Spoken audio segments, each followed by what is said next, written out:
I welcome you to this session of ISO 45001 2018, and today we are going to talk about clause number 6.2.2, planning to achieve occupational health and safety objective.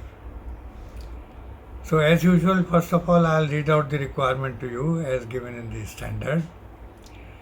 Clause 6.2.2, planning to achieve occupational health and safety objectives. When planning how to achieve the occupational health and safety objectives, the organization shall determine A. What will be done, B. What resources will be required, C. Who will be responsible, D. When it will be completed, and E. How the results will be evaluated, including indicators for monitoring. F. How the actions to achieve occupational health and safety objectives will be integrated into the organization's business processes. The organization shall maintain and retain documented information on the occupational health and safety objectives and plans to achieve them. So this is all as given in the requirement, and now let us discuss it in more detail. See, the topic is planning to achieve occupational health and safety objectives. That means we have to plan out whatever objectives we have in mind, or we have identified the objectives for occupational health and safety. We have to plan them out, and in planning them out, the very first thing is what will be done, what is required to be done, what is the objective. Is it addition of some facility, or is it exploiting some kind of opportunity, or whatever we want to do.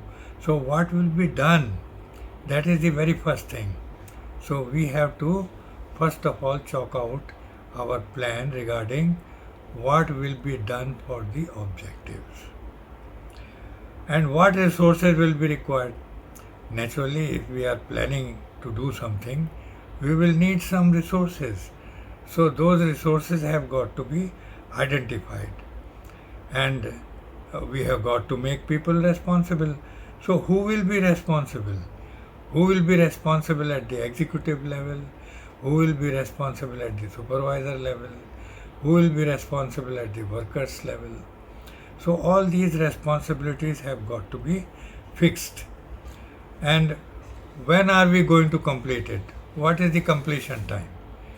When are we going to achieve it? In how much time? So when it will be completed has also got to be planned. The objective could be for a period of 1 year, it could be for a period of 6 months, and things like that. It depends on you whether you want to keep it for a quarter or 6 months or a 1 year. So entirely the period will depend on the person who is planning it.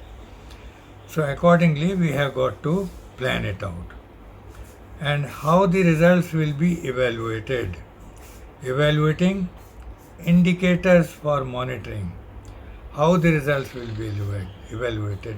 So we have to fix the indicators for monitoring. How are we going to monitor the results of our planning? So that has to be decided in advance so that we are able to monitor properly whatever we have planned. And how the actions to achieve the occupational health and safety objectives will be integrated into the organization's business processes. So we are supposed to be integrating the occupational health and safety objectives. They are supposed to be integrated with the business processes. That means whatever processes we have in place in our business, we have to ensure that these objectives become part of those business processes. And accordingly, we should be able to carry them out, monitor them, and see that they are achieved fully and completely. The organization shall maintain and retain documented information on the occupational health and safety objectives and plans to achieve them. So, some kind of records have got to be maintained. Record for each objective that we plan out have got to be maintained so that we can verify what we wish to do and we can monitor what we wish to do. So records have got to be maintained. Records are very important from that angle. So that's all as given in this requirement, and it's a very small clause. I hope you have understood the requirement fully and completely. But if there is anything which is lacking, which you have not understood, please give your comment below this video and I'll try to explain it to you. So thank you very much for watching my videos, and if you like my videos, please give me a thumbs up, give me a like, and also share my videos with your friends and colleagues.